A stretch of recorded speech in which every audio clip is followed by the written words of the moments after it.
তবে কি বেজেই গেছে তৃতীয় বিশ্বযুদ্ধের দামামা?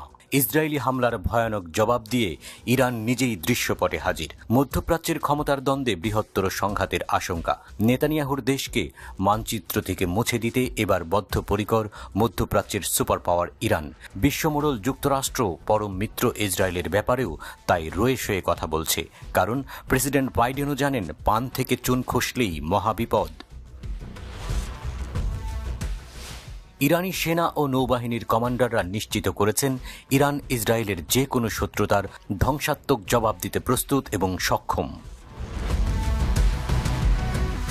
ইরানের সেনাবাহিনীর গ্রাউন্ড ফোর্সের commander brigadier general Kioumars Heydari বলেছেন, ইসরায়েলের যে কোনো হুমকির মাত্রা নির্বিশেষে ইরান যে কোনো সময় এবং যে কোনো দিন প্রতিক্রিয়া জানাতে সর্বদা প্রস্তুত।